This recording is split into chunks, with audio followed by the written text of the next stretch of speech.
but yeah, for a small gun, like seriously. Welcome back, everybody. As you probably guessed from the title of the video, today we are going over this pistol right here. That will probably throw the focus of my camera off, but that is exactly why I did it. It is the Ruger Security 380. So what is it? Well, essentially it is a shrunk down version of the Ruger Security 9, which has been an immensely popular pistol. I actually don't own one, but I know a number of you out there do. So it is shrunk down because they chambered it in 380.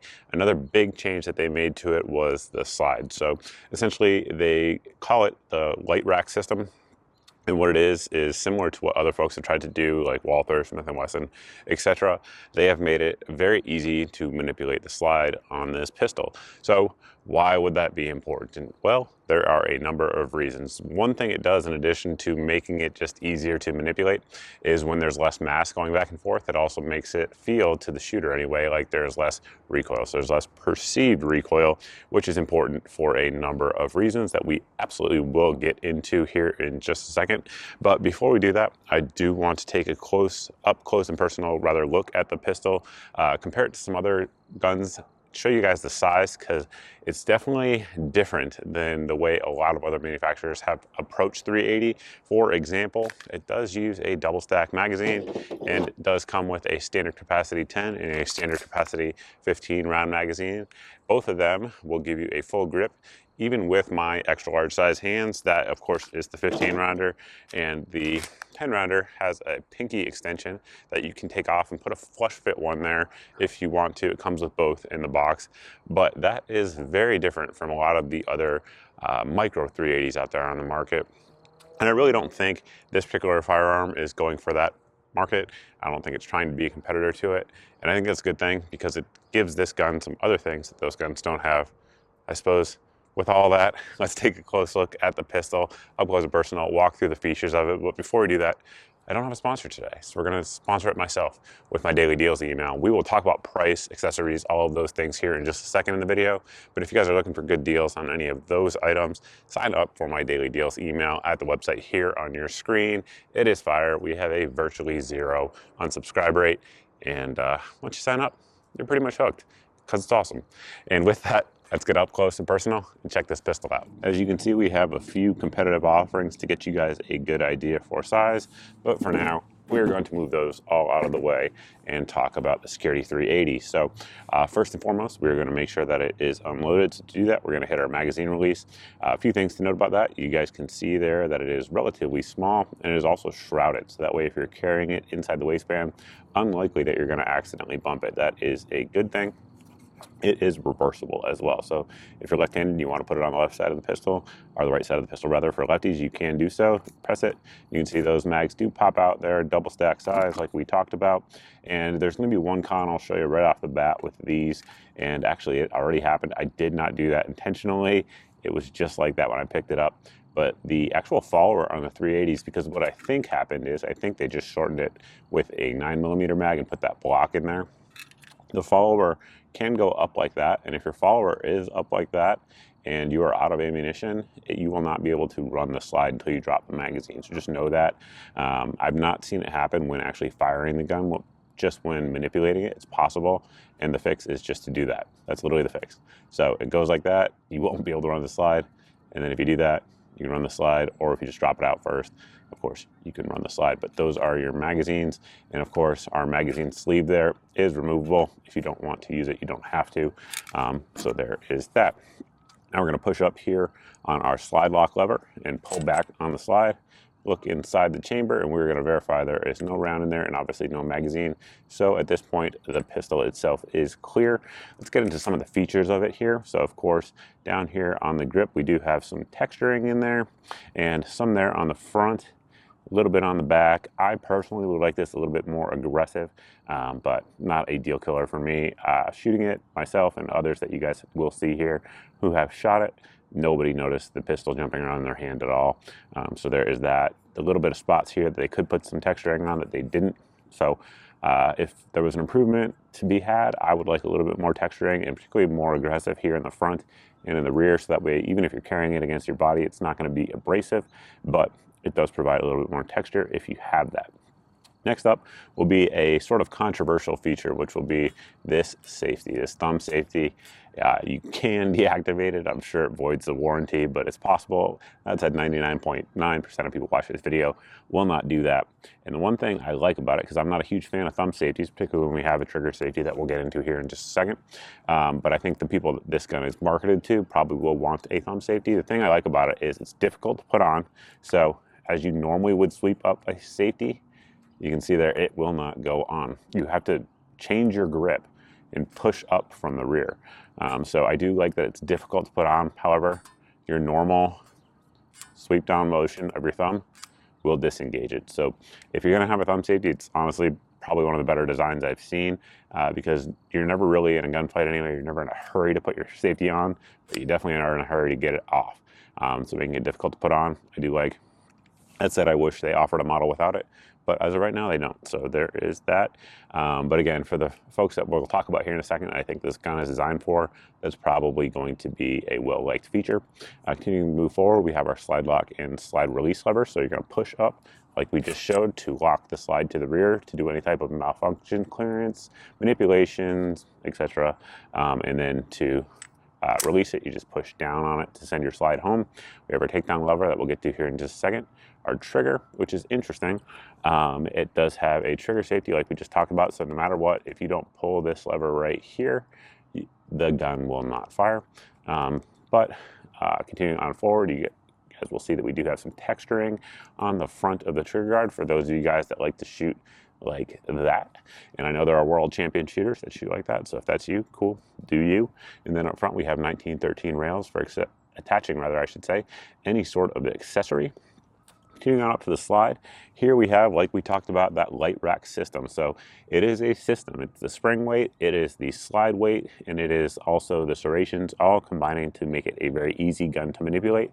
You can see the cuts there in the slide, and the serrations that we do have allow you to get a point up front to grab onto with some leverage. And we do have those holes there in the front. Honestly, is that a big deal for reliability? Probably not. That's kind of my take on it. But some folks don't like it. And then continuing on back, because they, just for those who are wondering, some folks don't like it because debris could get in through that. But again, if you're carrying a gun, it should be in a holster, and that minimizes it for sure. And then just general maintenance on it. Continuing back, so the rear serrations are very usable. You can see there I'm doing it intentionally, grabbing it very lightly. And then we do have those ears right at the rear, which will allow you to get even more purchase on it. I recommend you come over the top like that for your manipulations, but I'm just doing that to demonstrate just how easy it is to actually manipulate the slide. Then the sights, the rear sight is actually adjustable for windage via that screw. Mine was on from the factory. It has that U-notch in the rear with the serrations. And then up front, we have a fiber optic sight, which is protected all the way down. Fiber optics could, in theory, break or come loose, but that's a pretty well-designed front sight in my opinion, and the sights are very good. I prefer to not have dots in the rear. I find them to be distracting. I don't think it's a huge deal, but I like that just bright bright fiber optic sight there. So now we're going to see how it does with some defensive ammo in there. We have some Hornady Critical Duty in there, and we will see.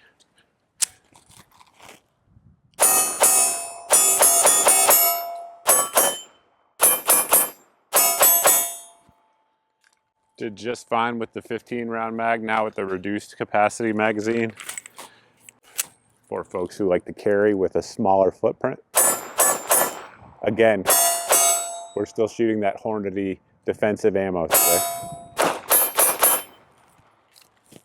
Can't really do any better than that. Seems to feed the hollow points just fine. Getting into disassembly of the pistol, it does require some sort of tool or a fingernail. Of course, we are going to make sure that we are clear. We've already done that. It is still clear. At this point, we're going to pull back on the slide until that notch there lines up with this cross pin. And so at this point, you can put your fingernail in there and pull that out, hopefully, because I don't have a tool. And hopefully I'll be able to get it. There you go.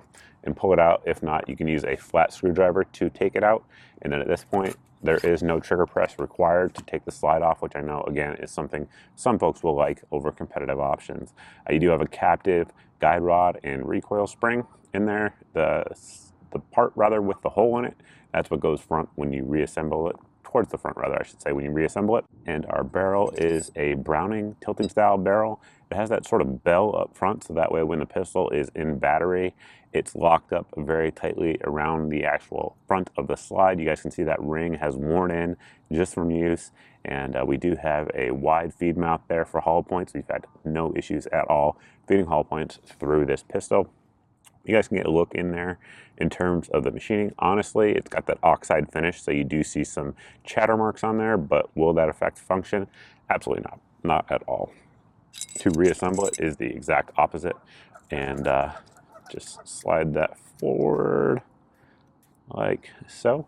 And then you guys can see here that we do also have full length rods here on the frame, and what that does versus just having metal of front and metal on the rear is, again, it just makes it a little bit easier to run that slide because it's gliding on a larger surface there. And again, to reassemble it, you're just going to line those notches up, and then the flat part on this little pin is what's going to go towards the frame, and you're just going to push it in there. And at that point, you're reassembled. Now let's talk trigger. Obviously, with the thumb safety on, the trigger will not work at all. But with the thumb safety off, if you just take up the trigger, there's really nothing here. This is all slop. And at this point, you start to engage, and that is your brake. And you can note there that there is an over travel stop built into the trigger guard. If we run the slide, that is your reset. So you can see from the point of reset to right there, there is no brake, and then right here it's about to brake. That is your brake. The brake's not heavy. It's right at 5.5 pounds on my scale. But in terms of trying to find the wall, if you're a precision shooter, again, there's the reset. All of this is the travel you're gonna get. Folks who are used to like a Canic or a Walther style striker fired trigger, this is really not comparable in that regard. It's comparable in terms of weight, like I said, but this is an internal hammer fired gun. Hopefully the camera will be able to see that here with the dimming light. But as we take the trigger up, you can see that hammer goes forward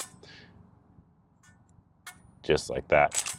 And that is how the gun works. It is not striker fired, but that allows you some other features that hammer fired guns have that striker fired guns don't have. One of them being, generally speaking, it is easier to rack the slide because you don't have to overcome that striker tension on there. So that is the trigger. Is it bad? No. Is it awesome, excellent to write home about? No. Is it going to impede accuracy if you're doing the fundamentals? No. So there is that. We got a helicopter coming by. We'll wait for it to go by and then continue on. The Black Hawk helicopter has faded off into the distance. Now I want to show you sort of a size comparison. So this is another Ruger product, the LCP2. This is a single stack 380. It's kind of a pocket gun. And the LCP as well as the LCP2 really are the kings of deep concealment, at least in my opinion. And it's a very, very different gun. As you guys can see here, the Security 380 is much, much larger in every single way. And I will tell you, the shooting experience of the Security 380 versus the LCP2 is totally different. Now for me, guns really don't bother me to shoot them in terms of recoil impulse, but I know for a lot of folks they do. And something like this that's very slim definitely feels like a much, much sharper recoil impulse than something like this. But I really wanted to show you that it is not really a comparable gun. The Ruger Security 380 just isn't a pocket gun. It's not designed to be. It never will be.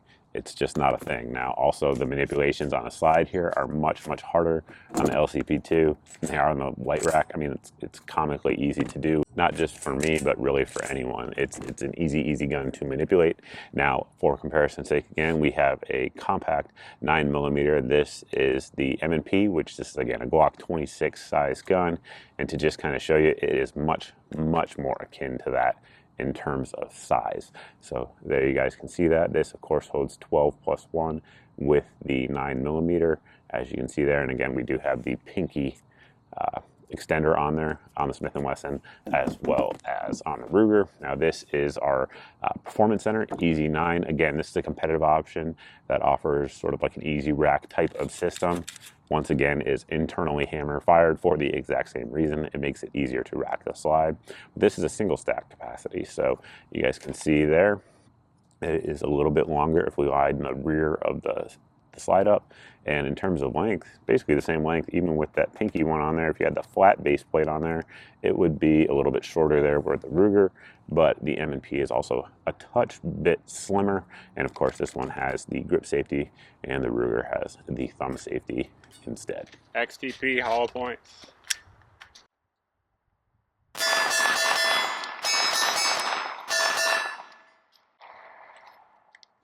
As y'all can see, we are losing light at this point, so we're going to try to wrap the video up. But one big thing I want to talk about that I hinted at the beginning of the video is I want to talk about the philosophy of the gun. So basically, the people who have shot this particular firearm right here are me, and I'm a professional shooter. This is what I do for a living.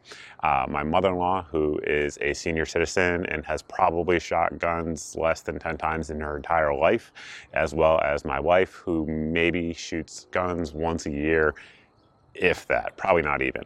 So very experienced shooter versus two people who have not high levels of shooting at all in terms of experience, in terms of strength, in terms of just confidence with guns. So we should report that this gun right now has about 700 rounds through it, which is probably more than most Security 80 owners will ever shoot through it in the entire time they own it. We've had zero malfunctions with anyone firing it with any type of ammo that we've put through it at all, period. So absolutely zero malfunctions, which is fantastic. And not always the case, particularly when you get new shooters on firearms. When you get new shooters on guns, things tend to happen, and not in a good way, and that didn't happen. And I think part of that is because of the design of this firearm, which certainly is good. So why do I say that? Well, if you hand a new shooter, like a Glock 17, for example, particularly a female shooter or somebody who has weak hands, they oftentimes will have what's called limp wristing malfunctions, meaning they're not gripping the pistol tight enough and the slide doesn't come back with enough force to grab the next round and put it into battery, causing either a failure to extract or a failure to feed malfunction. Now, this gun, again, like I said, is specifically designed to not have that issue. Additionally, if it was really thin, like the LCP2, like we just showed you guys, what it's going to cause is a more blunt recoil impulse. And again, with newer shooters or less strong shooters or people who are just not confident handling firearms, what that causes is a flinch response, and they'll start doing this, which again will cause failure to feed or failure to extract issues. This gun really kind of is a great balance of that, and the size of it as well as the slide design is what goes into that. I definitely think that for a lot of people, this is a very good do-all type of gun. Certainly you could carry it on your person if you want to. Size-wise, that wouldn't be an issue for most folks. And then if you wanted to, you could use this magazine for your sort of home defense type of role. Or if you're carrying off body, which I think probably a lot of people looking at this would be doing, you can just use that and not have to worry about the difference in terms of the pinky extension, those sorts of things, and get the standard capacity that you get here with this magazine. If you do live in a band state, they do offer that from the factory as well. So who is this gun for? It's not for me. It's just not. It's not that I can't shoot it well. I shoot it very well, actually, and it's somewhat comical for me to shoot it because there's virtually no recoil at all that I perceive from the shooter's perspective. But for me, a 9mm pistol that's of similar size and weight would be something I would go with, because 9mm does have superior ballistics to 380. Now with 380, I think the ballistics are perfectly fine. I carry a 380 from time to time. I do not feel like I'm, shooting a mouse gun or anything like that with it. But 9mm is superior. That's, a standard that I think most folks would agree with. But I also think that most folks who are knowledgeable would say that a 380, provided that you choose the proper ammunition, is perfectly fine for self-defense. I would be in that camp. And I do think that for a lot of folks, this is probably a better option. If you look at the demographics of America, as well as the demographics of folks who are getting into firearms ownership, this gun meets a lot of those needs. Like, for example, my mother-in-law in this range session that we had her Glock 17 out there, which is her firearm. She owns that gun, and had a malfunction, a failure to extract that she couldn't clear on herself without, my assistance. Now, that was on a flat range with no stress being induced. So imagine if that happened with someone trying to harm her. That would be much more difficult. Now with this gun, she had zero malfunctions firing it at all. The same again is true with my wife, who is a very small woman. I like it way better than I thought. Yeah, for a small gun, like seriously. Yeah. I didn't think I was gonna like it. Ruger. So in that instance, I think it's probably, given that there is a difference in the ballistics, which agreed, 9mm is a superior round, generally speaking, to 380. But if you can't get your gun in the fight, or if you don't feel confident enough to train with it, or if you're having recoil issues with it mentally, whatever the case may be, then the 380 makes a whole lot of sense, because a 380 like this is a whole lot better than nothing. And to that end, like for example, my wife's carry gun, her everyday carry gun is the M&P Bodyguard, excuse me, M&P Shield Easy 380. So she likes that Lite Rack. She likes the light recoil impulse, and she actually said she's probably going to take this and swap it out for her EDC. Now, again, she has no idea about guns. She's not a gun expert, anything like that. She just liked the way this one shot, just like she liked the way the Shield Easy shot. And I have no problem with it, because again, the gun has been 100% reliable. And if she wants to do that, I'm cool with it. So is it for me? No. Is it for a lot of people who are out there looking to purchase a firearm, whether it be because they're aging, whether it be because it's their first gun, something like that? Probably. It probably is. Additionally, when you factor in the fact that it has the different magazine lengths for carry and or bedside duty, you can also add a light or laser of your choice. And one part that we didn't talk about so far is going to be price point. Right now, these things are coming in around $340. So price point wise, performance wise, etc., all the things we talked about today, I think this is a gun that a lot of people, if they check their ego, probably should look into. That is my take on it. That said, I am definitely looking forward to your comments down below. One thing I want to know is, do you think a 9mm should be the gun that we recommend for most new shooters? If you asked me that 4 years ago, I would have said yes. If you asked me that today, I might give you a different answer. If you guys want to see a video on that, let me know.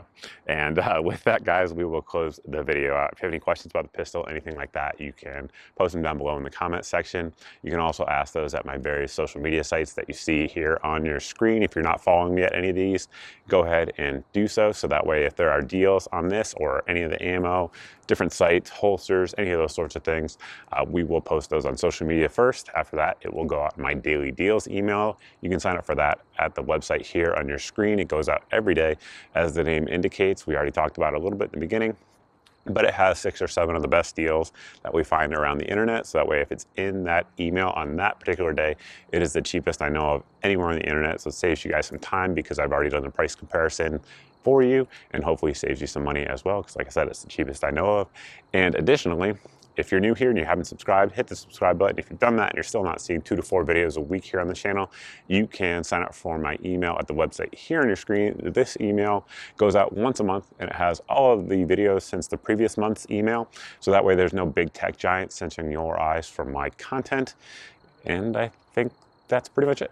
Thank you all for watching. I truly appreciate it, and I look forward to seeing everybody in the next video.